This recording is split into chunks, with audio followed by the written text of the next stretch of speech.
Welcome in to this Monday edition, Blue Sky Live, here with you this morning. Chase Parham, Neal, McCready, Clark Ford Studio. Ole Miss basketball falling in Nashville over the weekend to the Vanderbilt Commodores, 77-72, as the Rebels overcame a very large first half deficit, but then in the end could not complete the comeback. Rebels now 19-8 overall, 8-6 in the SEC, with a pretty tough close to the finish these last four games. Yeah, a little bit of a tough close. So we'll get into some of that today. The Ole Miss baseball team sweeping Eastern Kentucky. The Colonels are not a good baseball team. They are now 0-7, I believe, on the season, something like that. A little bit of step up in class tomorrow. Ole Miss hosting Southern Miss, 4 o'clock on Tuesday. The Golden Eagles, at least going into yesterday, were 7-1. Including a win over Mississippi State. So all that and more coming up today on a podcast brought to you every day by Blue Sky locations throughout the state of Mississippi, up and down I-55, throughout North Mississippi as well. You know about Sweet Daddy's locations. You know about the ribs, the pulled pork, the side items, and everything they have to offer there with Blue Sky. And again, coming to you from the Clark Ford Studio. We are. Clark Ford is in Amory, Mississippi. 662-257-1900 is the number. Call it. Ask for Corey Clark. Tell Corey what Ford product you are looking for. He'll send you a quote within 15 minutes in business hours, right to the bottom line. No hassle, no haggle. You get your quote. The rest is up to you. You can shop that quote around. You can do what I've done, what I recommend that you do, and that is hop into a Clark Ford today. 662-257-1900. Guest join on the Campbell Clinic hotline. From fractures and sports injuries to complex spine and limb conditions, the pediatric orthopedic physicians at Campbell Clinic Oxford are the only specialized pediatric orthopedic team in North Mississippi providing expert care for growing bodies. Visit CampbellClinicOxford.com to schedule an appointment or call 901-759-3111. Yeah, that is correct from the stream. Eastern Kentucky is not going to Omaha. I am fully accurate on saying the Colonels don't have it. They do have one really good player, the left fielder. He could have probably stayed and played for an SEC team, but otherwise they were bad. It's a thing people do more and more. They do it in every sport, not just Ole Miss people, not just baseball, but everything. It's like after an incredibly small and frankly insignificant sample size, they want to make sweeping assertions that cannot be made yet, one way or the other. My opinion. You want to go ahead and know. You want to know, hey, this is what they are. Yeah, it's like middle of April. Hey, how are the Mets? I don't know. Is it to be mentally prepared? I don't know. What's the purpose? I don't know. I don't know. I don't do it with the teams that I follow, so I don't know. I don't know what that is. I just noticed that it's out there a lot. What does this mean? And it's like, it doesn't mean anything yet. And then people think that's negative. It's not. I mean, yes, they dominated Eastern Kentucky. That they shouldn't be punished for dominating Eastern Kentucky, and yet at the same time, you shouldn't be crowning them because they dominated Eastern Kentucky. They dominated Eastern Kentucky. Yeah, I mean, it kind of dovetails a little bit into one of the questions on the message board that got a good bit of play over the weekend. It was like, hey, who do you compare Hayden Federico to, the freshman from Monroe? And he's played 5 games, I think. Clearly talented. Yeah. Clearly has been around baseball his entire life. His dad's Michael Federico, the head coach at ULM. And he has had a sparkling start to his season. He's had 13 plate appearances, and he's reached base 13 times. So, yes, that is a very high clip from an on-base percentage. He's hitting well over 500 and all that stuff. And he looks like a guy who's going to be a terrific college baseball player over 3 years or however long he's in the thing. But if he goes 1 for 14 in his first SEC series, that doesn't mean that he's bad. It's very early, small sample sizes and all. Yeah, exactly what I said. I said, well, when he came into the thing, just from kind of what he was and his profile, I thought he was Justin Bench with higher upside. I still think that's probably true. I'm not changing that inside 5 games. And if he's way better, then we'll adjust as time goes on. But, yeah, you're talking about a Clemson game when Ole Miss was seeing a beach ball up there, and then you saw Arkansas State, who's not a very good Sun Belt team, and then now Eastern Kentucky, who's bad in the A-Sun. So, no, especially in baseball, but in any sport, you need a little more sample size. You need to see a little more as you play through it. And things change. Like I was looking at the NBA channel just then. They 2 different examples. Cade Cunningham, first couple of seasons, people were like, well, he wasn't good enough to be the first pick. And now he looks like an emerging superstar. Tyler Hero had a great rookie year, fell off a little bit when they made the adjustment to him, and now he's back to being playing all-star level basketball. Things develop. We've talked about it. I mean, any freshman, including Hayden Federico, there's going to be a scouting report. SEC teams are going to get him out for a little while, and then you will see where it falls into the baseline and the mean after that. Yeah. He adjusts, they adjust, and we play the dance game for some period of time at that Avery's point. question of the day, if you had the chance to throw out the first pitch at a baseball game, would you do it? No. Or would potential embarrassment keep you from it? I just wouldn't do it because I wouldn't be comfortable doing it. I don't know that it would be embarrassment. I don't know. Just not me. If I was asked, hey, come out and throw the first pitch, I would politely decline. Anywhere? Yes. Really? Yes. What would I be being recognized for? Well, I don't know, but people forget who threw out the first pitch within like 9 seconds. Yeah. Like you would build it up in your head way more than anyone in the stadium would ever care. Oh, sure. To any extreme. Sure. I'm just answering the question. And as long as you don't look like 50 Cent out there, it doesn't really matter in any. Hey, he spiked it. Okay, great. Yeah. Awesome. I just wouldn't do it. I would politely decline. Yeah, I don't know. You do make a good point is what is it that would prompt that to even make it where it makes any sense? Yes. It's a question I've had for a lot of people here lately about a lot of things. What is it about me that makes me, you know what I'm saying? Why? I mean, I don't know what I would do to deserve it, but I'm not against doing it at the same time, I guess, is my thing. Because I don't think it matters, which plays both sides of the coin on that. I mean, it's fine, but yeah. There will not be a weekend tribute to the book. But, I mean, I don't know. I mean, Ole Miss baseball, basically, if you donate a certain amount of money, you throw out a first pitch. So, I mean, they've really, it's not a high bar of accomplishment to do so, I guess is what I'm what I'm saying. Well, I mean, yes, that's could have true. given the money to something else. Well, it's true. Skill based, I guess, is what I'm saying. I mean, we're not Bush out there on the mound in New York. I mean, you know, it's whatnot. So I don't know. I couldn't tell you somebody who's thrown out a first pitch within the last year. I don't think. I guess I pay attention, but not really. I don't know. So, basketball, obviously, where people's attention is right now. 4 games left in the regular season. Yes.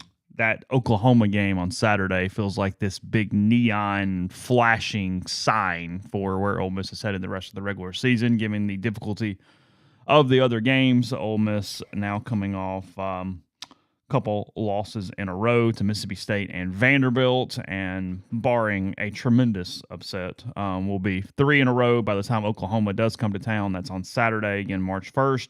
In the meantime, Wednesday night, Ole Miss is at Neville Arena there at Auburn. Auburn has lost 1 home game this season, is to the Florida Gators. When did you start at rebelgrove.com? 2009? I started at rebelgrove.com in early May 2009. That was the last time I've been to an Arkansas baseball game. I was answering this. Okay. Yes, you and I both went to Arkansas the final weekend of the regular season. Ole Miss swept the series and won the SEC title in 2009. That is correct. They went 20-10 in the SEC to tie LSU, who lost 2 out of 3, I think, against Mississippi State that weekend.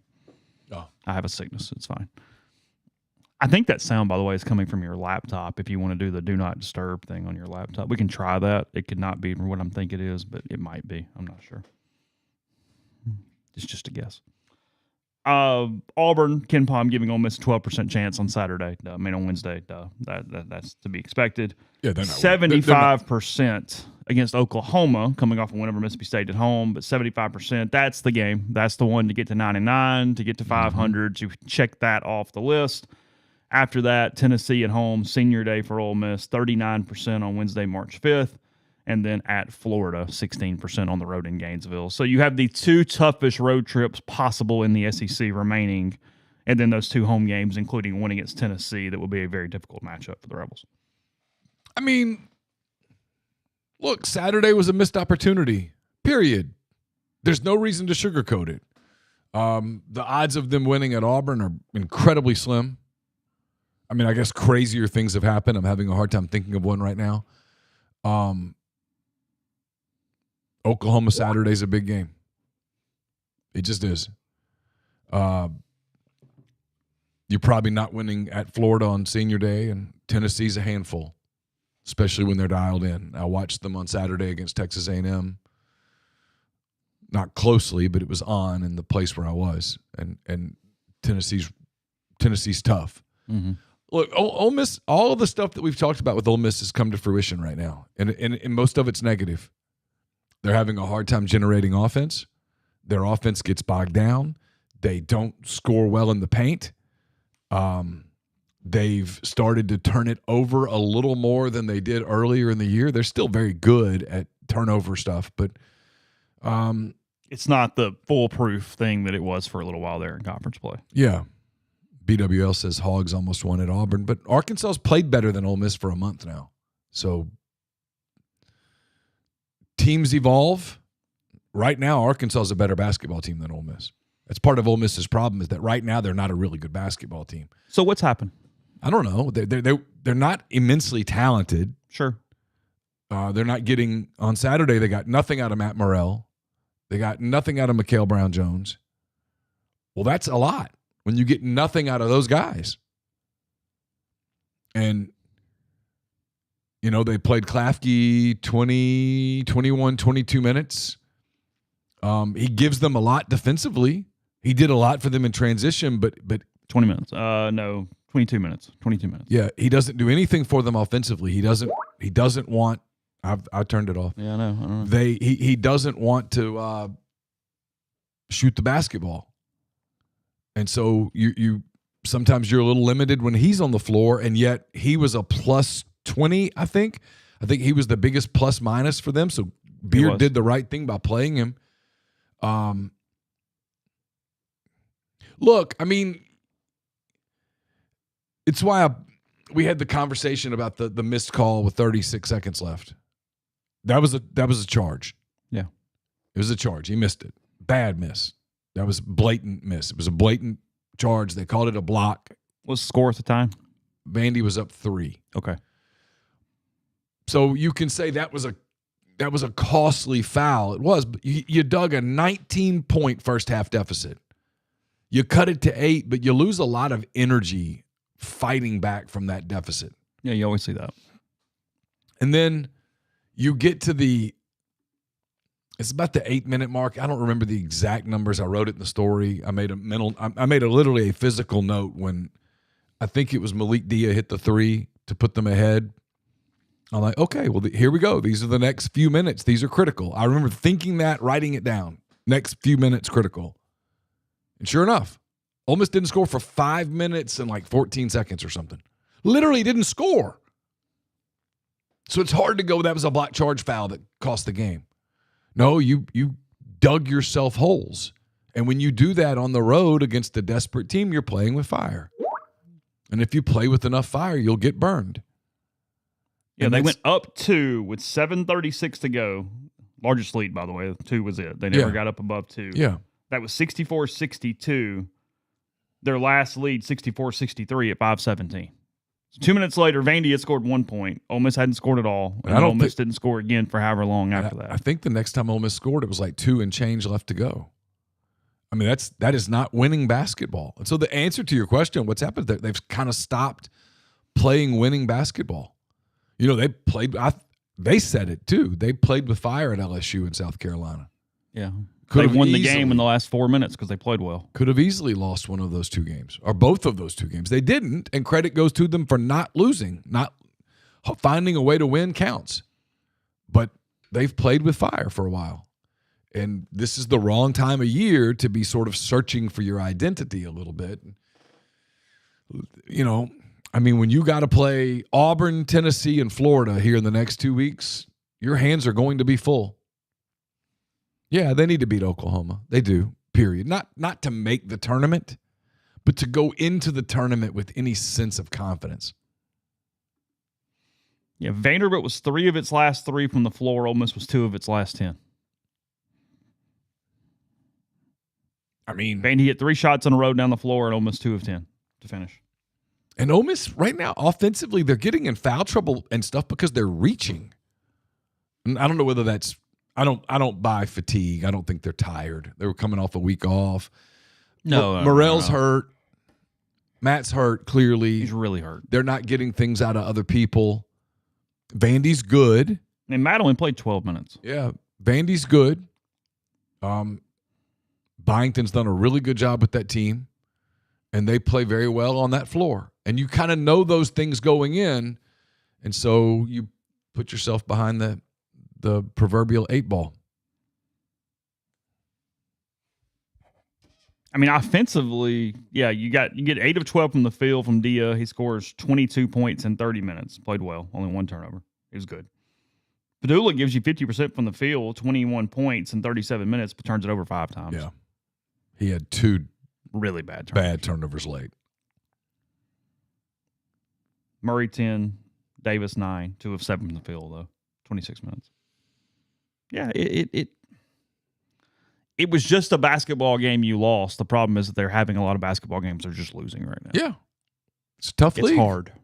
The league's hard. You play well or you lose. Cliche, whatever the hell you want to call it. Well, we've said it all year, and it starts to sound cliche, but it doesn't mean that it's not true, and that is that there is no free spot in the league.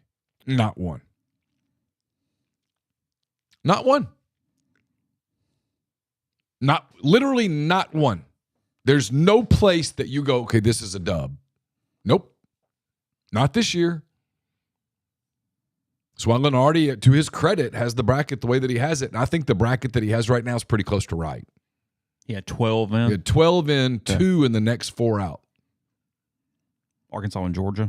No, he has Arkansas and Vandy in, Georgia and Texas? No, I can't remember. Okay. I wrote it in 10 thoughts. Okay. If I worked for another network, that'd be 2 different stories. So, I mean, yeah, there's no reason to do a ton of autopsy on Vanderbilt. I guess last thing, because I was not locked in at that point. I watched most of the second half. What got them behind by 19? What was so bad in the first half? Shot selection, reaching, putting Vandy on the line. Yeah, Vanderbilt ends up shooting almost 30 free throws on the night. I mean, you can 21 of 29. You can go blame that on officiating if you want to. I mean, that's cool. Do what you want to do if it makes you feel better. But a team shoots that many free throws, you're reaching. Which means not moving your feet, right? A little bit. Just a little late on rotations. Just a little behind. Vanderbilt comes out. You knew Vanderbilt was going to come out of the gate desperate. So you got to answer that intensity, and sometimes that's hard to do. It's not a criticism. Nothing that had to do with that game had anything to do with Chris Beard in Indiana, by the way. Oh, no, God. No. God, there's a list of topics that I'm about to start going, I'm not talking about that, and that's one. Yeah. In no capacity did they lose the game because of any interest or lack of interest in Chris Beard Good at God, the University of Indiana. No, no. That's just emotional. No. It wasn't a lack of preparation. His team's prepared. I promise you his team's prepared. But you got to go out and execute. Yeah. They have not executed really very well in the last not 4 weeks. Consistently. Yeah. And he talks about this. They have segments. Like every game is 10 4-minute segments. You got to typically win about 6 or 7 of them. Yeah, Turkey's right. I mean, I hadn't mentioned that stat, but it was the big stat. They missed their first 9 threes. They went 0 for 9 from 3 until they hit one. So you're missing all your shots, and then you're fouling them. And they're good. Look, Vandy's good. Mm-hmm. If you put Vandy in the ACC, they'd have one hell of a number. They're good. They have a nice team. They do a lot of things well.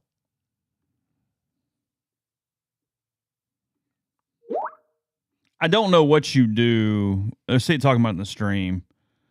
I don't know what you do with Morrell because you're trying to give him minutes. He's on one leg. Are you better off without him on the floor at this point? I don't know. Not my decision. I have no clue. I don't know enough about basketball to answer that question. But yes, it is more telling that not only is he not healthy, he's getting less healthy by the game because he's playing with one knee. Yeah. And I've heard things. I don't know details. Obviously, look, I've covered Matt for 4 years. If Matt's only playing 12 minutes, it's not because he doesn't want to play. No. It's not because he's a bad basketball player. It's because they've determined that he just can't go. when they're trying to let him do something. He plays 12 minutes. guess different days. I don't know. I mean, I'm not. And this isn't directed at you. I'm just not a doctor. I don't know what he's dealing with. Maybe there's days where it feels better than other days. Yeah, I told you it was really eye-opening after the Kentucky game because he had a hell of a game. He was great that night, and he couldn't hardly get off the podium. He almost had to have help to get down the steps. Yeah. Just couldn't put weight on that leg, really, at that point. Yeah, he wants to be out there. I mean, I hope they get to the tournament for Matt. I really like Matt a lot. Yeah, for sure. Matt, Jamin, both. Mm-hmm. Great guys. And they're fine for the tournament. Beat Oklahoma, whatever. Yeah, I mean, I think so. I think they're fine, but I will say you don't really want to lose 7 in a row to finish the year. I mean, I wouldn't want to lose the next 4, have to play on Wednesday and lose, and then sweat for 4 days. Or end up in Dayton. Well, right now you'd take Dayton. Yeah, I know. Because Dayton means you're in. Yeah. I wouldn't want to do that and then look up and look, this isn't happening. But at 9-9, you're not in Dayton. Look up and there's Georgia on playing on Saturday, or there's Arkansas playing on Saturday, or there's Vanderbilt playing on Saturday, and you look up and you're like, those teams now have more wins than we have. I think they're fine. I think Lenardi said it was 80-something%. That's better than 12%. I think they're fine. Saturday just feels big for a number of reasons. It is. It just feels like a really big game. And Oklahoma played really well the other day against Mississippi State. Yeah, we'll get to it in a minute. They were good. Jeremiah Fears is a damn beast. I mean, he's a Batman. And it's late in his freshman year, and he's starting to play like Batman. There's a reason that the NBA guys love him. He's a 6'4" point guard who can facilitate and score, and he's really good. And you'll have your hands full with him on Saturday. But that's a game that Ole Miss should win. And if they don't, it's probably emblematic of something bigger than just that game. It means that they've lost their confidence, they've lost their swagger, things that they've talked about. It's on your home floor. Analytically, you just win that basketball game. And if they win that, it's fine. Before the season, if anybody had said, hey, 9-9 in the NCAA tournament, Done. Yeah, the whole moving of the goalpost things, I mean, do what you want to do. Fans can do whatever they want. You pay whatever. If you want to move goalposts, go move them. But in terms of just evaluating what kind of felt like realistic before the season, 9-9 and going to the NCAA tournament would have had to have been considered a dub. And I don't know how you can turn around later and go, and it can be both. It can be a dub and a missed opportunity at the same time. It can. I mean, but like because the goalposts do move a little bit when you're 7-1. But here's my point. It's like, okay. But here's my point. We could take any of the 16 SEC teams, and I could point at, there's missed opportunity. Missed opportunity. I could do that with any team. Any team. Texas A&M. I could take 3 of their losses, turn them into wins, and they're in a different stratosphere. And we could do it with just anybody. If they lose to Tennessee, if you have something where you're kind of biting yourself, even if they get in, it's just simply going 5-4 at home. Yeah. On your year. Yeah. Where you need to win your home games. And didn't do it. Because at 5-4, you didn't win your home games. Yeah. They would have lost to Auburn. A&M. Texas A&M. State. And the A&M's a killer. State just beat their butt that day. And then, Tennessee. Mm-hmm. Yeah, in that world. And they could beat Tennessee, I guess. I mean, they can't. They can win a home game against Tennessee. Tennessee, some days, looks like shit. I mean, they do. And some days they look great. Boy, they didn't on Saturday. God, they look good. Yeah. They've been a bit of a roller coaster. There were good basketball games Saturday. I watched more Saturday than I typically do. And there were a handful of really good games. Yeah. We'll get into that next. Let's look at Saturday first. Tell you about Citizens Bank, where you're not just an account number, but a valued member of the community. Now, if you find yourself in the market for a mortgage, another reason to give them a try. Whit Wilson, maybe in the mortgage space now at the Citizens Bank, ready to help you with your real estate goals. Stop by and visit 902 Sisk Avenue, Suite E. Discuss your options with him or any other experienced bankers who value your unique financial journey. And while you're in there, ask about School Spirit debit cards. They donate an amount per every transaction to the local school of your choice, whether it's Oxford, Lafayette, or Regents. That's the Citizens Bank, PHILA.com. We're brought to you by Comer Heating and Air, Southern Air Conditioning and Heating. You might notice that it's going to warm up this week. I'm sure there's more cold weather coming, but the warm weather is on the other side of that. You might want to go ahead and start making sure that air conditioning unit is ready to go for when you hit the button on it. So get in touch with Comer and Southern, different names, same great people, products, and services. If you live in Oxford, Batesville, Tupelo, that area, call Comer 662-801-1777. If you live in Memphis, Hernando, South Haven, those areas, call Southern 662-429-4429. We're brought to you by Window Hero. From window cleaning to pressure washing, gutter cleaning, gutter guards, everything in between. Window Hero has the experience, equipment, and expertise necessary to make your property look and feel brand new. If you're in North Mississippi, let Window Hero make your home or business's exterior look amazing. Their experts are fully bonded and insured. Window Hero provides specialized equipment, exclusive cleaning solutions, a satisfaction guarantee, and more for up to 4 stories on buildings. So get in touch with Roby and Susan Allen. They're dedicated to making your windows, gutters, and everything in between look much cleaner. 662-510-7077 or windowhero.com. Are you retiring soon? How long should you wait to take Social Security? What accounts should you pull from first? Are you already retired? Should you consider Roth conversions? These are just some of the questions that can only be answered with a personalized retirement income plan. Andrew Seago Wealth Management specializes in helping folks just like you come up with their retirement game plan. Whether you meet at his office in Collierville or prefer Zoom from anywhere, schedule a free discovery meeting. See what they can do for you. It's rebelsretire.com. Arnett's Fine Jewelry is a 4th-generation jeweler located in the old Lamons Jewelry Building on North Lamar Avenue in Oxford. They offer expert jewelry repair, diamond engagement rings, wedding bands, stackable diamonds, genuine stone bands, pearls, color stones, diamond jewelry, and more. They're great for gifts, graduation rolling around, a lot of anniversaries, engagements, things of that nature. So let Arnett's be your jeweler. And we're brought to you by Argent Wealth, formerly Pinnacle Wealth Argent, based in Ridgeland, Mississippi. They've got clients in more than 20 states. They provide detailed, specialized investment management, financial planning, retirement planning for individuals and businesses, and much, much more. At Argent, investing is treated like a commodity. Decisions are made using objective information and research, not emotions. So regardless of your level of wealth, Argent will sit down with you, listen to your goals, study your expenses, and put forth a comprehensive, detailed financial and retirement plan built just for you. It's myargentwealth.com. So let's see. We got on Saturday one result that was expected. Even though I give Georgia credit, they played okay. They did give some effort there at Auburn. They ended up falling 82-70. Threw a zone at Auburn that they weren't prepared for in the first half. Really? They had to go adjust.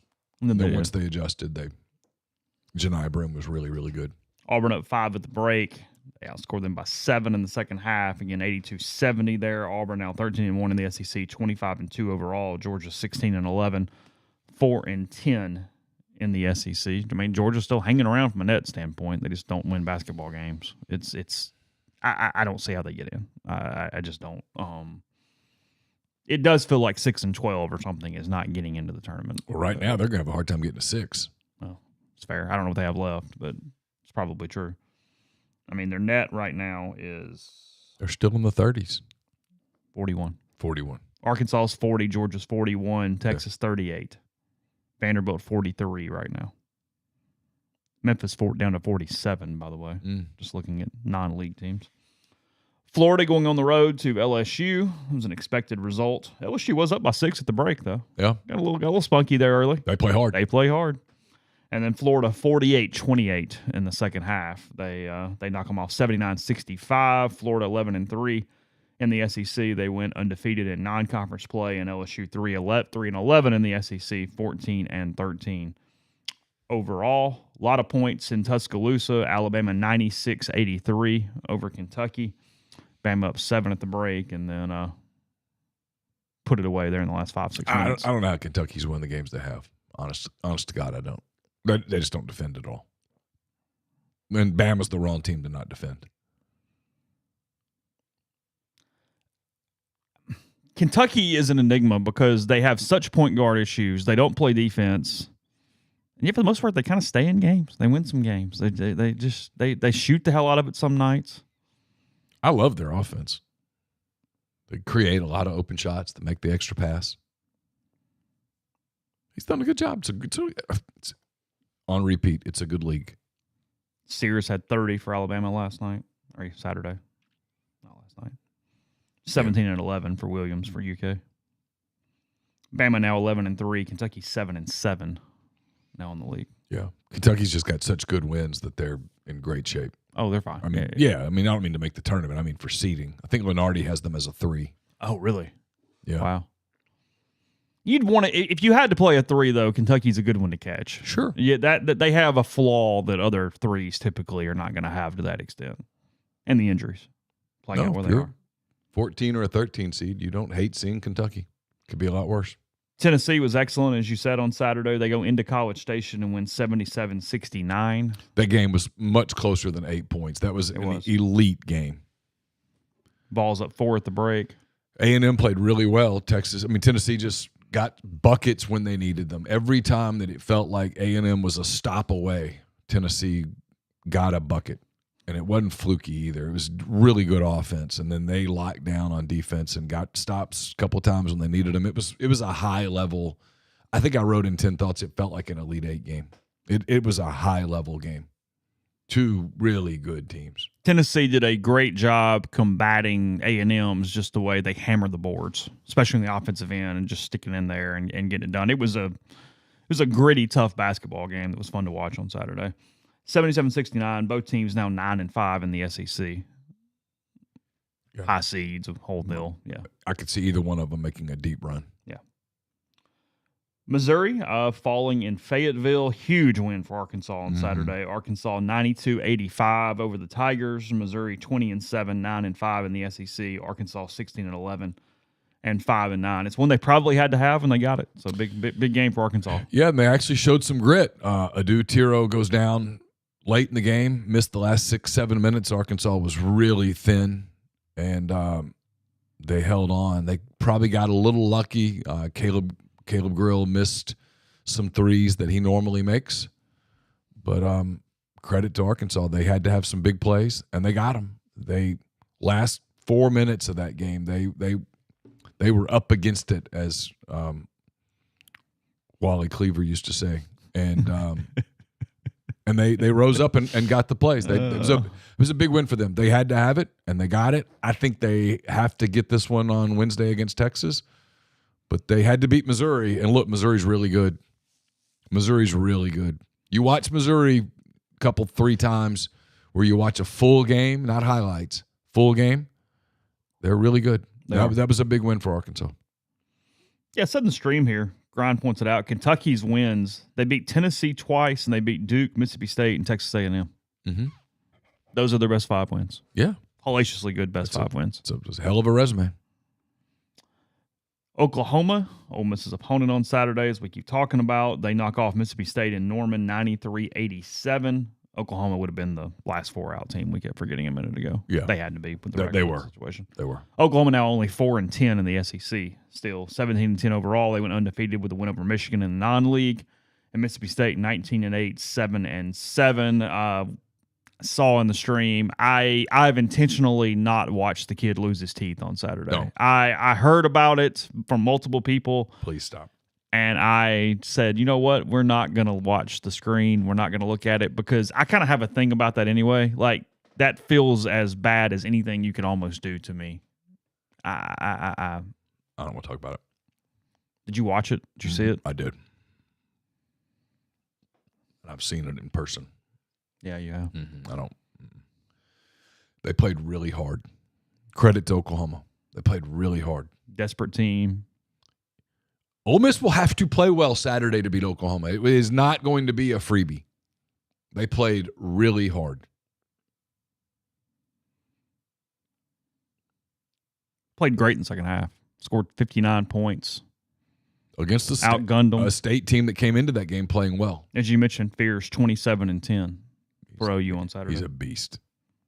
The NBA loves him, and I see why. What's Oklahoma's net? It's like 43, 44, somewhere in there, I think. 51. Oh, is it that? Well, yeah. feels. I mean, it feels like a lot to ask for, but, They are 5-8 in quad one. I mean, if you want to find a reason. Look, we don't know what the selection committee is going to do in 2.5 weeks. We don't know. This is brand new. It's the best conference analytically ever. You can speculate. That's fine. Everyone does it. You can do it too.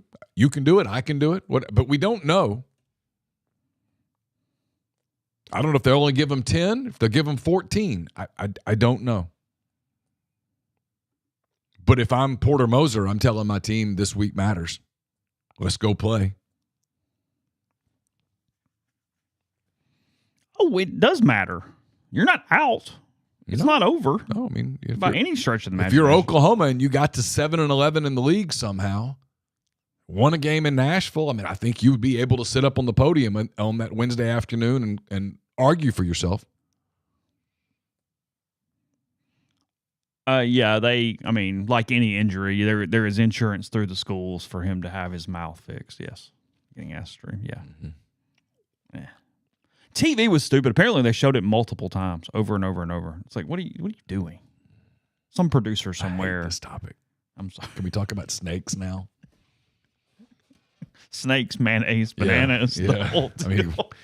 I mean, can we go to something more pleasant like rattlesnakes? Oh. Then South Carolina, the Gamecocks, getting a dub. Now 1-13 in the SEC, beating Texas by 15 at home. Well, we've been saying for a while we knew they were going to get one. That's a no-show first half for Texas, though. That's a weird basketball team. Yeah, Trey Johnson's awesome, and they look great getting off the bus, but I don't like them at all. I'm kind of the same way. Love watching Johnson play. They've got a ton of length. You go, wow, and then they just don't. They don't show. I'm interested in their game with Arkansas. Is it Tuesday or Wednesday? Wednesday. I'll look in a second. I don't know. That's interesting to see. It's been a bad look season for Rodney Terry. Yeah, it just hasn't looked right. Too much talent to be what they are. I mean, Carolina comes out. They're 0-13 in the league, and they're up 40-22 at the break. Yeah. I mean, I give a lot of credit to them. They have not quit all year. Well, it's part of what's made the league even tougher is that LSU and South Carolina are the dead teams, and they won't just die. No, South Carolina's nets in the 80s They now. show up. Yeah. Hell, in the old days, Carolina would be getting an NIT bid. Yeah. I mean, if I'm them, I'm pointing at Missouri, like going, hey, they didn't win a game last year. Look at them. Oh, yeah. Tuesday's games, Florida is at Georgia. Okay, 6 o'clock, SEC Network. Big opportunity for the Dogs. Sure. Okay. I know. Yeah, it is. Tuscaloosa, 8 o'clock on ESPN2. The Mississippi State Bulldogs are in town at Coleman Coliseum. State's got a tough weekend. I mean, both teams are in. Yeah. Tennessee's at LSU on Tuesday night. Okay. Sure. 8 o'clock, SEC Network. 3 8 o'clock games on Tuesday. I don't know why, but 3. That sucks. And then South Carolina coming off that win. They are in Columbia, Missouri on Tuesday night. Kind of a dud night. Yeah. Outside of Alabama, Mississippi State, it's a dud night. What's Wednesday? Ole Miss at Auburn. 6 o'clock, ESPN2 for that game. Vanderbilt at Texas A&M. Oh, it's an interesting game. 6 o'clock, SEC Network. If you're Oklahoma and you have a shot, here it is. The Kentucky Wildcats are in town. Oh, yeah. On Wednesday night. Huge. Big game. Big week for Oklahoma. Big opportunity. And then the one you mentioned, 8 o'clock, ESPN2. Arkansas needs to get Texas if they're getting in. That's in Fayetteville, right? That is in Fayetteville. Mm-hmm. Wednesday night, 8 o'clock, ESPN2. I think they have Texas at home this week and then at South Carolina. Saturday's games, just quickly, because we'll do this. There's a bunch of good games Saturday. Auburn is at Kentucky. Arkansas at South Carolina. Oklahoma at Ole Miss. LSU at Mississippi State. Alabama at Tennessee. Missouri at Vanderbilt. Mm-hmm. Georgia at Texas. Mm-hmm. And Texas A&M at Florida. A lot of big games.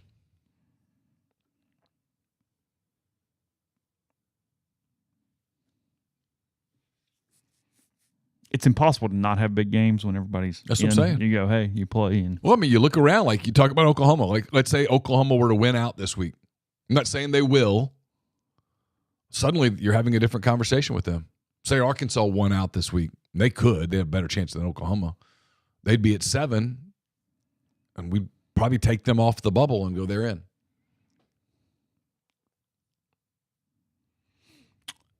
As you mentioned, from an analytics standpoint, Ole Miss still very safe. The ESPN bubble story this morning gives the Rebels a 96% chance of making the NCAA tournament. Yeah, they have 8 wins. I think they're in.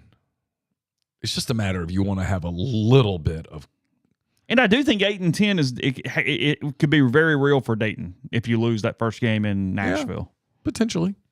8 and 11, depending on what happens. However you finish, depending on what happens with others. 9 and 9 keeps you out of Dayton. Oh yeah. Well, 9 and 9, I think, almost guarantees that they'll play on Thursday in Nashville. Correct. Top 8 Miss, right? Yes. And Ole Miss is 7 today. They would be the 7 today. They would. Yeah, let me go to that. I real posted quick. that on the Yeah, board. that's what I was going to find. I should have pinned it, but I didn't. No, you're fine. Let's find it real quick. I posted a lot of stuff at rebelgrove.com where you can still get a subscription for the same price as who was president? It was Madison, I think, when it started. Prices have not changed. When Hamilton and Burr headed across the river. That day, the promo after that, still in place. $9.95 a month. Less than that if you sign up for an annual. Yes, as of today, Ole Miss would be the 7 seed in the SEC tournament. Again, as Neal said, top 8 missed that first day. If it were today, the first night would be Mississippi State against South Carolina, Texas, Georgia, Vanderbilt, LSU, and Arkansas, Oklahoma. Not a terrible quartet of games. 7 seed Ole Miss would play the winner of Vanderbilt and LSU on Thursday. It's a winnable game for Ole Miss. Then they would get the 2 if they won. Who's the 2? Florida? The 2 is Florida today. That'd be the end of that. Alabama, Auburn, Florida, and Tennessee currently with the double byes to Friday. God, Friday's going to be a hell of a day. Nashville would probably like Kentucky to fall to that 9 seed. Get the blue guys in there on that first night. They would, but they'd be terrified of South Carolina. Hey, y'all want to see a game fixed? Yes. I mean, Lamont Paris's thought bubble would be, are you kidding me? Yes. You guys are playing on Wednesday, and you are advancing to Thursday, gentlemen. You'd see Kentucky dribbling up the court, South Carolina 20 feet away. 2-0 block. Yes.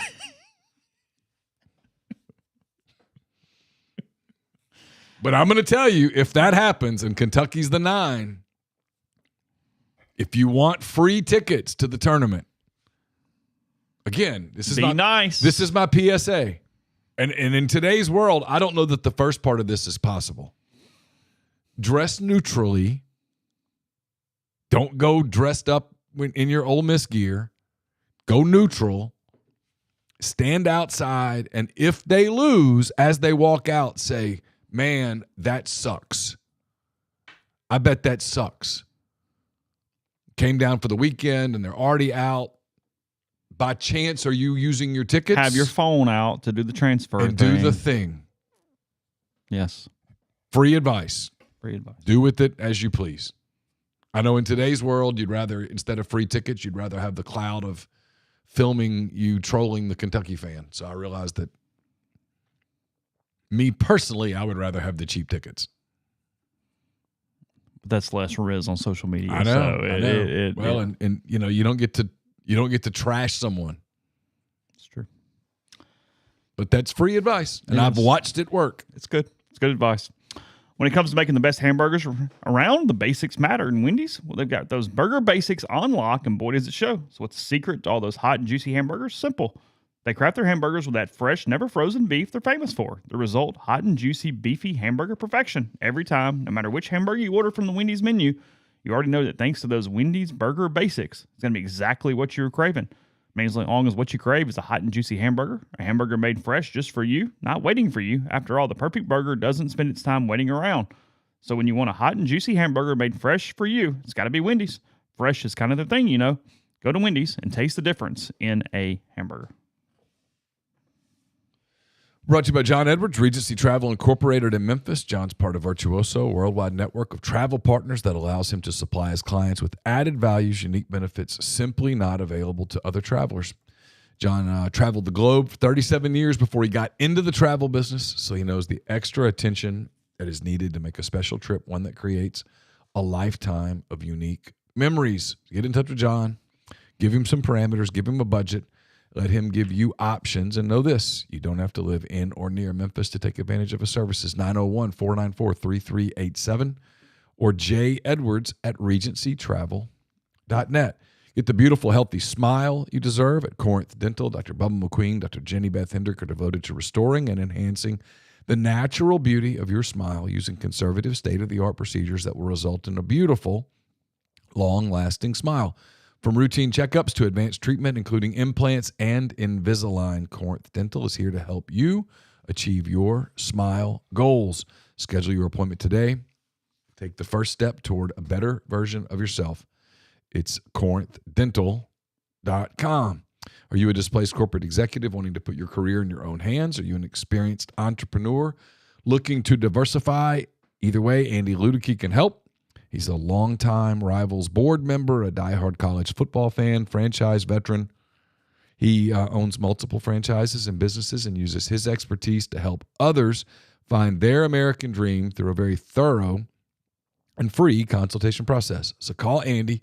Put your life and your career in your own hands. It's 100% free, nothing to lose. MyPerfectFranchise.net, Andy at MyPerfectFranchise.net, or 404-973-9901. Big weekend ahead for Ole Miss fans with basketball and baseball in town. You want to make sure you got your beer ready to go if you're out in the outfield or whatnot. I recommend Parish Brewing Company, located right in the heart of Cajun country in Broussard, Louisiana. Their simple goal is to make awesome craft brewed beer, and they absolutely do it. Dr. Juice, be perfect for a sunny afternoon. 6% ABV. It's a highly crushable go-to IPA. Also got Ghost in the Machine, a double IPA that's absolutely fantastic. Canebrake out now. You've got Envy, the American Pale Ale, and more. Bottom line is this: when you go looking for beer, look for Parish Brewing Company. You won't regret it. The Declaration of Independence Center for the Study of American Freedom is located on the Ole Miss campus, and they aim to explore and examine the fundamental and founding principles of the United States of America. They offer an academic minor in freedom studies, scholarship opportunities for Ole Miss students, and bring along lots of networking potential. They do events every single Thursday at Bourrée. You can find out more about that, independence.olemiss.edu, or contact Stephen Scoltetti or Rankin Sherling at freedom@olemiss.edu. Yeah, you can double dip on Saturday, seeing the stream. Basketball's at 1, baseball's at 4. So we're thinking ahead on that. The Wright State Raiders in town for 4-3. Could have said Wright State and given me 100 guesses, and I don't know that I would have said Raiders. They have a wolf as a mascot. They changed their nickname to the Raiders at some point, and I find it odd because they're named after the Wright brothers. How's a wolf a mascot? I mean, wolf a raider. I guess wolves raid like chicken houses and stuff. I guess, yeah. But if you're going to be Wright State and you're named after the Wright brothers, wouldn't you have some sort of plane flight mascot? You'd think. I mean, symmetry and whatnot. Yeah. I think that would play out. Be the Jets, right? Can you be the Jets? Jets, planes, propellers. I don't know. We didn't have jet propulsion back when the Wright brothers were doing their thing. No. They were. Now you're too deep of a thought. I'm going too far with it. I mean, you could be the Jets. Wright State Jets. Yeah. It rolls off the tongue. Yeah. Typically a pretty decent baseball program. They're okay. Gonna be great weather, I think. Oh yeah, all week. Like 70 degrees. Sunny. Today is starting to inch up. I think we're in the low 60s even this morning. Or this afternoon. Yeah, I was sorry. going to say Not this morning, no. A little chillier than that right now. In the afternoon. Yeah, we can put that debate off for at least another week about which sport. You can go to both. You can go to both. Do what you want to do. I don't think there's any conflicts this season because that's the last Saturday home game. There you go. You're good. See? People helping people. That debate started the other day. I'm like, I'm not going there. Not doing it this year. Oh, I like that. Airmen. That'd be good. Wright State Airmen. I like that. Or air people. Lady Airmen. Oklahoma State still does cowgirls. Is that right? Well, I mean, you can't. Lady Cowboys. I mean, like yep. Yeah, Wyoming and Oklahoma State both do cowgirls, I believe. Okay. This actually was Dayton's already the Flyers. You can't steal their mascot. You could. Well, Vegas is the Raiders. But they're both in the same state. A little weird to have the same nickname. Have a brawl. Fight it out. Okay. Aviators. People throwing in all their... I don't hate aviators. I like aviators. There you go. Better than Raiders. I don't know why they changed, but at some point they changed their nickname, and they changed it to Raiders. Real quick, last basketball thought. ESPN has Vanderbilt a 59% chance of making the tournament. Oklahoma 56. Oklahoma 56. Mm-hmm. Wow. Texas 52. Arkansas 43. Georgia 21. Everybody else 96 or higher, with 100 to anybody Kentucky and up. So yeah, which is true. That's kind of how that works. I mean, look, if you like college basketball and you like drama, this will be a fun couple of weeks. And then I don't have any idea what to expect. Nashville, Selection Sunday, and on. I don't know. I can tell you this: the national media will be cheering against SEC teams in the tournament. All of them. They will. You can lock that up. Which means I will be cheering for you already had the other night. You had every SEC team. You had Dick Vitale saying nobody under 99 should get in.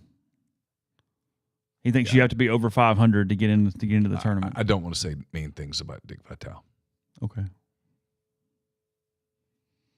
I've done that before. He sent me a book. But he's old now. He sent you a book? Mm-hmm. Like, as a peace offering or as learn something? No, as a peace offering. The nice note attached to it. It's very nice, but it's also, why are you listening and caring this much? Yeah. Well, I wrote a column. Why column. have that level of power of care? I wrote a column. Yeah, what did it say? It was because when it was... You were in Mobile? It was the year Caroline was born, so it's 2003. You were in Mobile? Yeah. Okay. Auburn was a 500-ish SEC team with a really good player in Marquise Daniels. Yep. And they kind of limped to the finish line, and they were one of the last teams in. And Vitale on that Sunday talked about how they didn't belong. And I just put it in my back pocket, saved it in case I needed it later.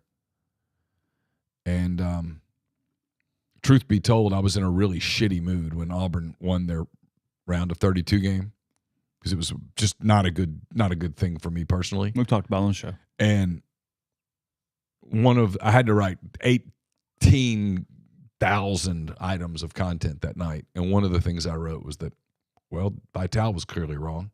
I'd saved the quotes. Okay. And so I wrote it, and literally a week later, his book and a letter arrives in the mail. Yep. What was the book about? I don't remember. It's like a biography or something? Some Dick Vitale college basketball book.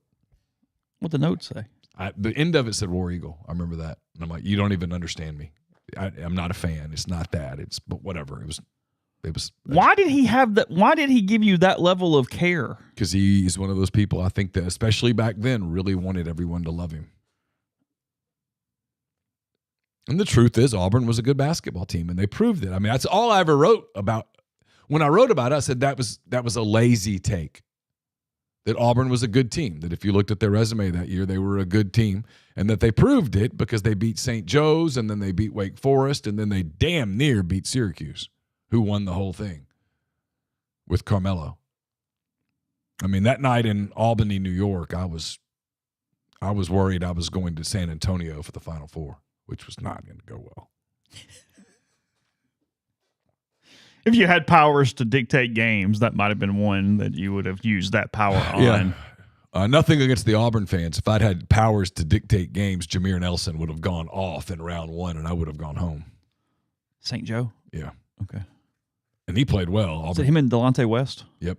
There you go. Yep. Look. Yep. And they had the other kid, too, the white kid who could shoot it. He played in the NBA some. Okay. The team had 3 NBA players. That was a great game. Auburn just beat them.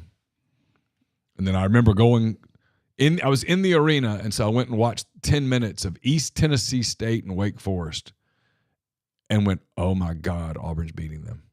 Meaning Wake. Wake. They beat Wake and then lost to Syracuse.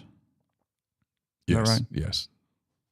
Beat Wake and had to go to Albany, New York. Right. And you went straight? I drove home from Tampa, and 24 hours later was on a You didn't flight. get a hero's welcome at home, did you? No. Yeah. And in fairness to her, I didn't deserve one. Yeah. Well, you couldn't help it. No, it wasn't my fault. What was the score? Syracuse, Auburn? Close. Too close. Real close. And Syracuse won the title. Yes. That's Carmelo and McNamara. I just remember Carmelo. Yeah, I guess McNamara was out there too. Yeah. Yeah. Auburn played lights out that night. It was a great game. Word to the wise, young And then fellas. you went home. Young fellas, word to the wise. On the off days, I've told this story before. This is me giving you some free advice, fellas. So I'm in Albany, and Auburn's media op on the day before the game was super early, like 10 a.m. Okay.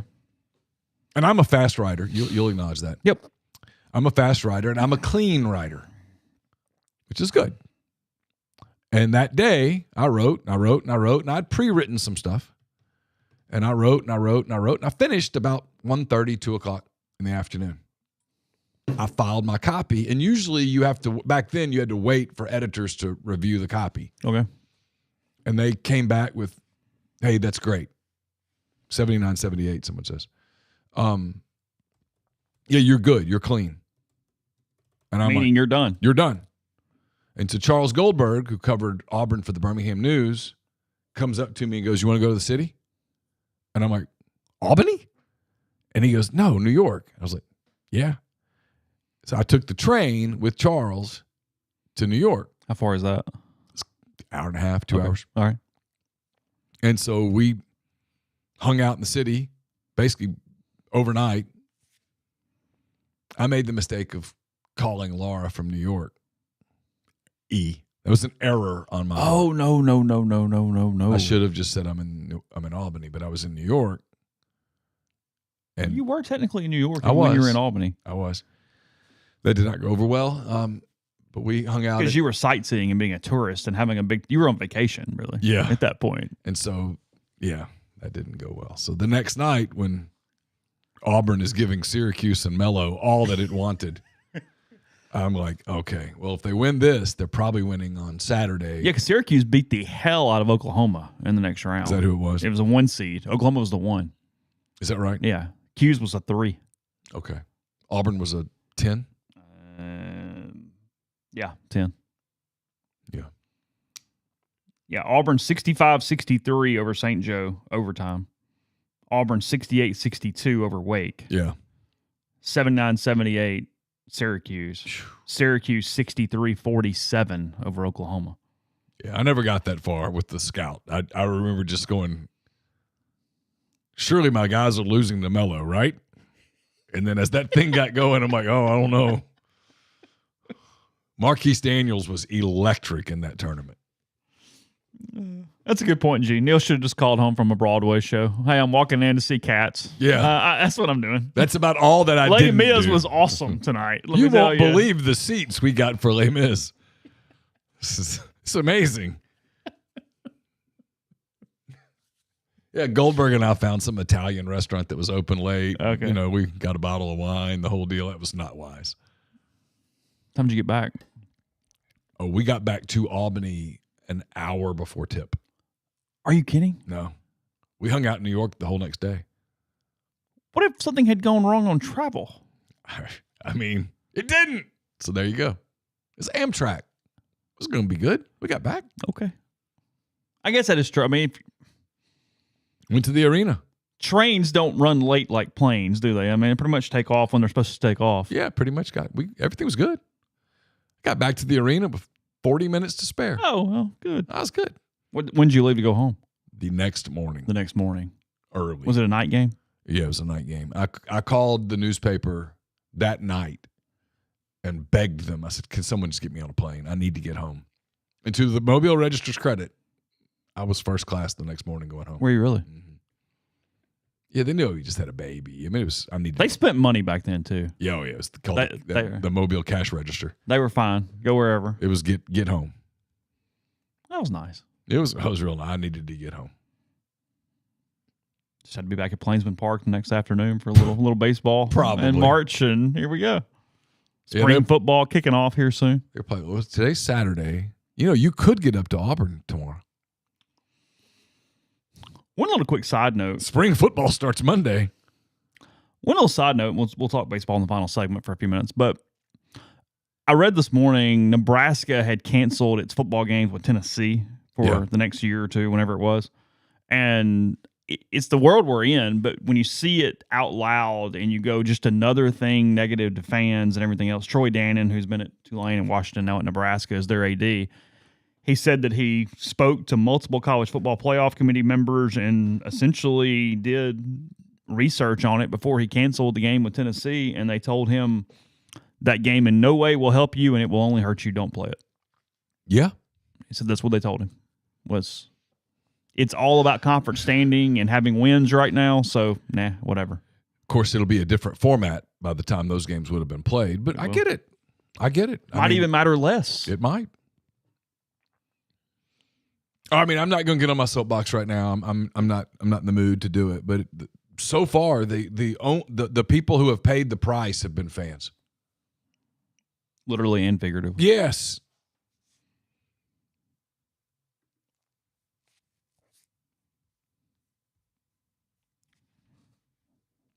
I had one quick wondering of ACC teams because I saw one more thing I was going to mention. The ACC, how many bids are they getting right now? So they have 3 locks right now per ESPN. They have Clemson, Duke, and Louisville all at 100%. They have no one else greater than 63. That's only one, SMU. And then 48. They're probably a 3 to 4 bid league at this point. Yeah. The ACC. What did Lenardi have? Let me see if I can find it real quick. The bracket? Yeah, he put out a new bracket yesterday. Let's see.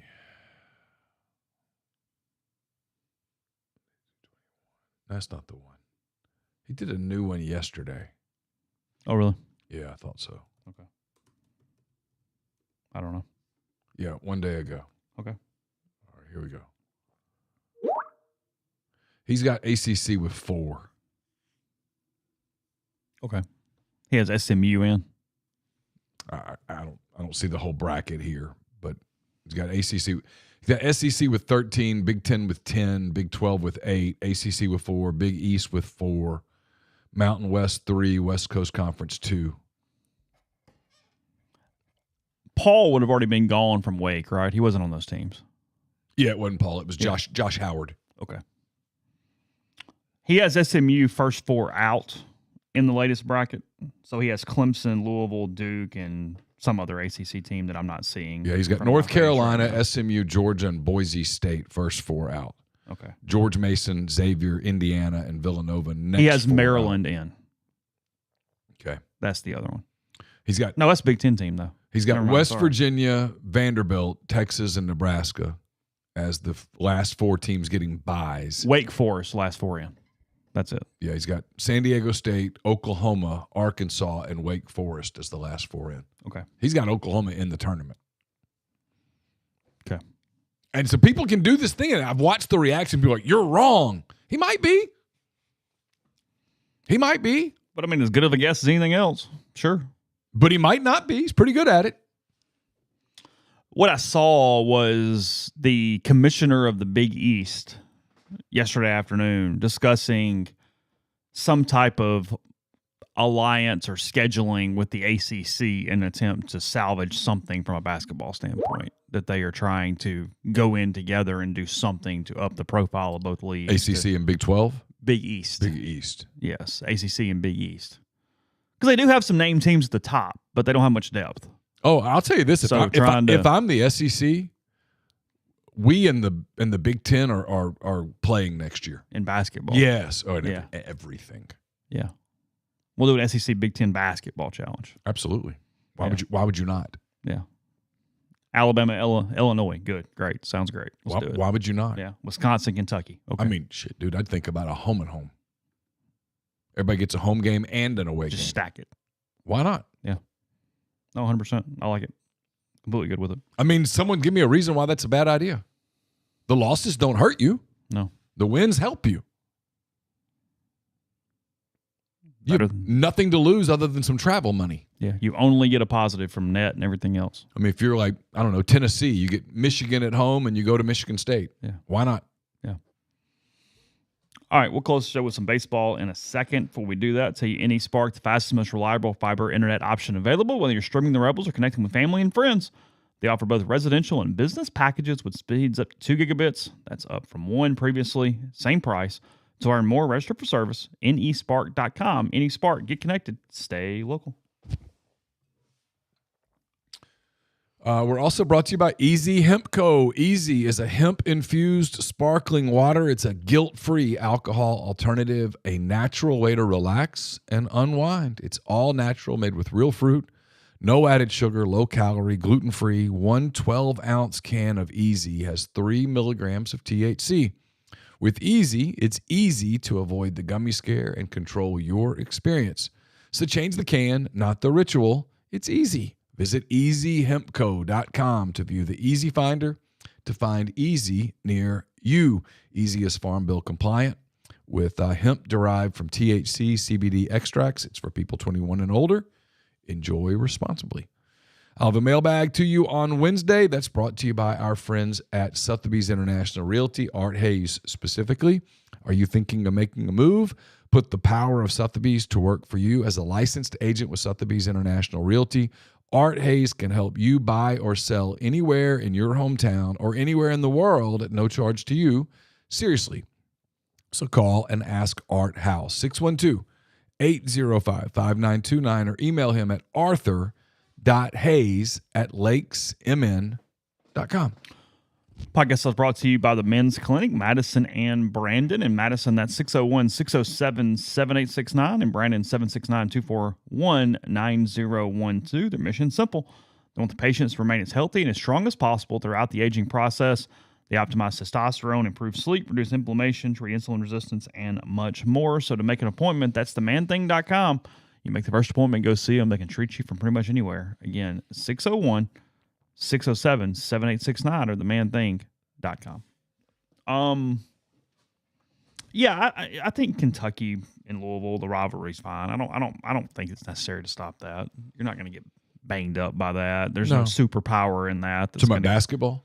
Anything. Or in general? It's fine. Yeah. Whatever. That's not consequential to me. Unless you believe in your Kentucky, unless you believe you're a title contender, at which point, why play the game? Mm-hmm. I mean, Ole Miss played nobody in the non-league. And it wouldn't have mattered. And that's not what cost them. No, had they won the Florida game, nobody was going to go, wait, well, you played Wake. Nah, whatever. Yeah. Or the Kentucky game. Or the LSU game. Whatever. Mm-hmm. So why would you stack your deck? Yeah. Like, that's the thing, right? So that's why, I know we got to get off basketball. It's why I'm really, really, really interested in Selection Sunday. Because you told the big leagues to play big games. And they did. So if they don't get in and you go, well, the reason, Oklahoma, that you're not in is because you only went, 7-11 in the league. Okay. Whatever. Okay. Well, they go, well, we beat so-and-so and so-and-so and so-and-so. Who got in instead of us? Well, who'd they beat? Well, it turns out all that really mattered was your conference record, at which point Oklahoma's going, well, then why did we bother? because we could have just played East Central Connecticut State. It's a fair argument. And so to me, that's the transparency of it. And in the football thing, at some point, someone's got to go, hey, you guys did this. What is the message that appears to be sent is don't play anybody, because all that matters is your conference games. Yeah, look, Oklahoma's 4-10 in the league. They are, and they've got a tough close. Like, it's not some given. They probably have to beat at least Kentucky, Missouri, and Texas the rest of the way. Okay. Hard. It's a lot. But it's doable. You can go to Austin and win. You can win home games. Sure. Whatever. Okay. That's 7-11 even at that. Yeah. But they're non-league.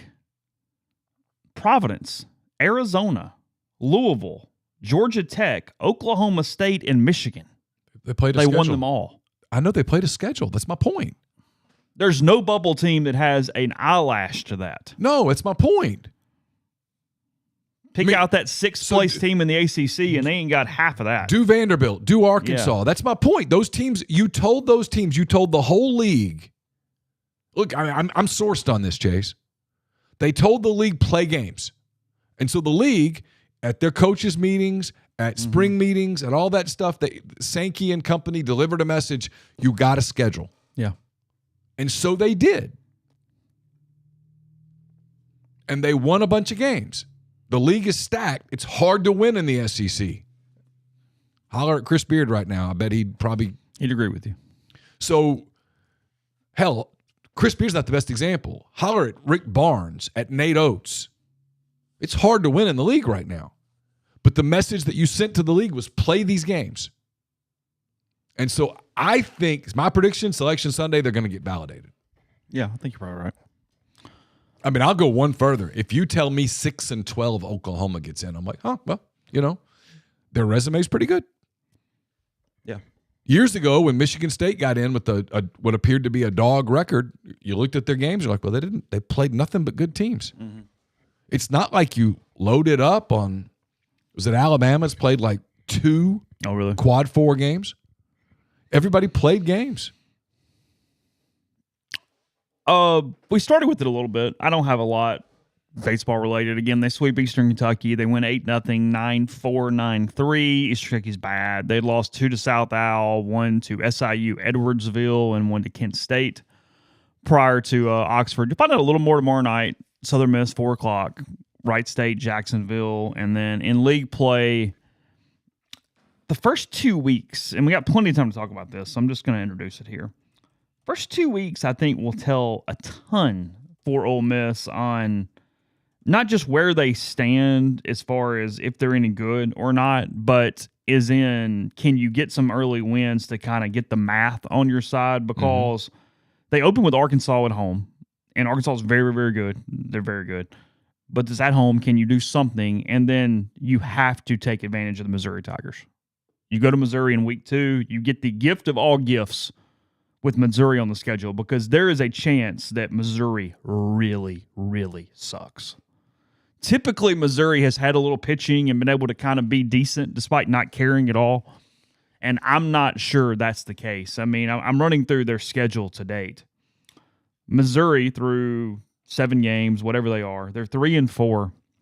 Their wins are over UConn 11-7, Florida A&M 6-5, and Southern University 15-3. Their losses: 10-0 to Penn State, Stetson 9-7, Central Florida, 7-1, and on Saturday, Missouri got beat by Alabama State. That is an HBCU, 10-2. They're Saturday. Really good though, Alabama State. I mean, I'm kidding. I do think that's where Melendez was, and Alabama State is not your typical. But come on. I mean, they're clearly the outlier right now. Alabama's 8-0, Carolina's 8-0, Florida and Tennessee are 7-0, Oklahoma's 6-0, Georgia's 8-1, Auburn's 7-1, Vandy 7-1, Arkansas, LSU, Mississippi State, Ole Miss all 6-1, Tennessee, Texas A&M 5-1, Kentucky 4-1. Yeah, I mean, Missouri's your outlier, obviously, and you get them, and frankly, you get them on the road, which is good because just go win the games. If you have a perfect schedule, it's Missouri on the road. Yeah, try to win a home series. Try to take a road series. Try to take all 3, and see where you are. And I think that's good for Ole Miss because look, Hunter Elliott has looked like you hope Hunter Elliott looked through 2 starts. Again, competition's been bad, but the analytics have been good. The numbers have been good. I think he's a legitimate ace in this league. I think Riley's fine as a number 2. I thought he had a pretty good bounce back on Saturday. They're still trying to work out the bullpen. And the offense, I don't know. I mean, it's been the question. They haven't been great with runners in scoring position. They haven't been great with runners on base. If you have again, sample size, guys, 7 games. It's been cold. You can't fault the offense in 20-degree weather. It's just hard to hit. And to do that, I posted this on the board. You got to also go, hey, and the other offense is swinging in the same cold weather too. You just don't know. Yeah, I mean, Hunter said that on Friday. We talked to him after the game, and he said, "Look, you could tell they were very uncomfortable. Where if you just throw it up there, you're all right. Like they're cold and hurting." And I asked Ryan Moorman, he's an Illinois transfer, and said, "Hey, you kind of used to this?" He goes, "Cold's cold. No, you're just cold. It doesn't." You're swinging a metal bat in the cold. If you hit it just wrong, your hands are going to vibrate for 3 innings. But if you have a negative you want to pull to, it's that they have one regular that's played pretty much every game hitting over 292. If you want to find a 7-game, hey, put an asterisk next to it, see how it comes out, that's where it would be. Luke Keel's hitting 462. He's been awesome. He's their best player. My thing is, and I don't know the answer to this because I haven't watched any yet, but I wonder how many teams around the country I could do that with right now. A ton. Almost all. That's why I'm not. And even just analytically, it's not where you are.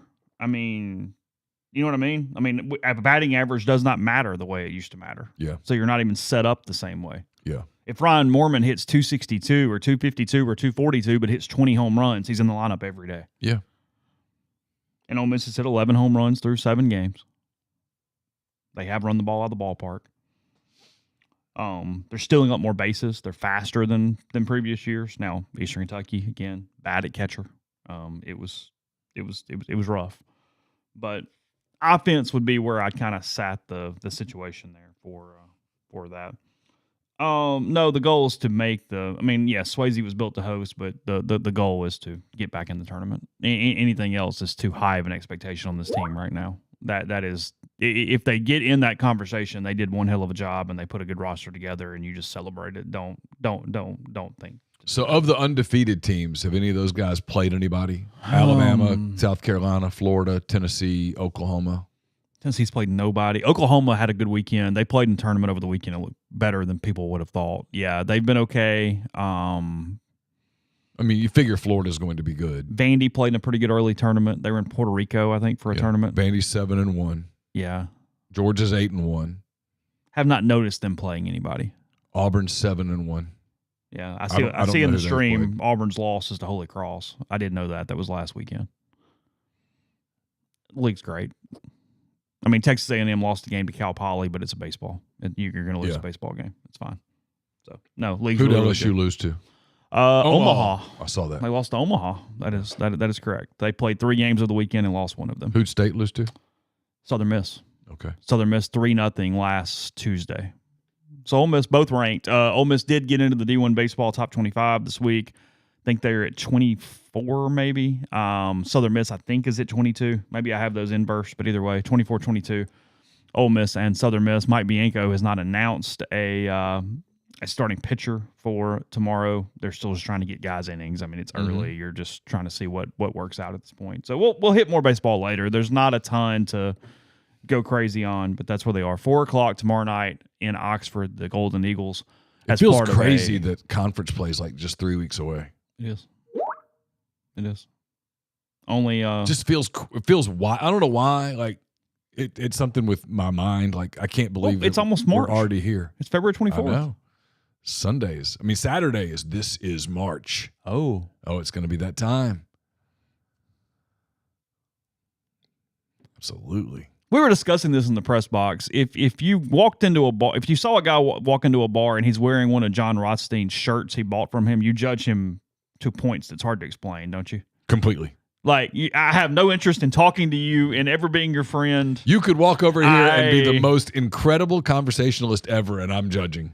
Yeah, he walks in the bar, he saddles up, he takes a seat, and he's got Jans the dentist across his front of his. You go, no, I'm out. I would almost rather him walk in naked. You judge him less. I'd be like, dude, forgot to get dressed. Yeah. Do you ever have that dream? I've never had that dream. Really? No, that's not one. That is a weird dream to have. Really? Yeah. You're like I was in a hotel lobby with just a t-shirt. In a dream. Yes. And it was unbelievable. I couldn't. It felt real. Oh, it felt terrible. You woke up cold sweat. Yeah, Oh my God. The whole thing. Like, what do I do? Because you don't have the ability to go, okay, stop. This is stupid. Right. How did I get here? I didn't get here. Right. I'm not here. Let's just enjoy the ride. Nope. Because that's one of my favorite phenomena is when you're at the end of a dream and it does click that you're in a dream right before you wake up. You like realize, this makes no sense. It's okay. Yeah, I'm going to wake up. This is not real. And then when you remember any of it, you kind of hash it out and go, that was stupid because that made no sense. But in the moment. Oh, in the moment, you're in the middle of a dream and you're walking in a big hotel lobby with just a t-shirt on. And what's weird is in that... Oh, a big t-shirt, like a sleep shirt. No, it was just a t-shirt. Oh. But what was weird was in the dream, no one seemed to be noticing that I was walking around with just a t-shirt. Oh, we are pretty self-absorbed these days. We're on our phones. Everybody's on our phones. It's nobody pays attention to anybody. But in reality, you would know everyone would be filming you. It would. And so That's true. Your fears and deficiencies would be recorded for all time. Yes. Perpetuity on the internet, ready to go. Good news is it wouldn't last very long because somebody else would do something stupider within the news 24 cycle hours. will move in 10 goes minutes. So fast. You're good. So, all right, more basketball, more baseball as the week moves on. RebelGrove.com. In the meantime, you can catch up on all the sports. Got all kind of press releases, stuff, and threads to have the conversation and communication there on the site at RebelGrove.com. It's true. Brian talked to Bracken. That is up on the site. So plenty of stuff going on. MPW Digital and Rebel Grove. Take care.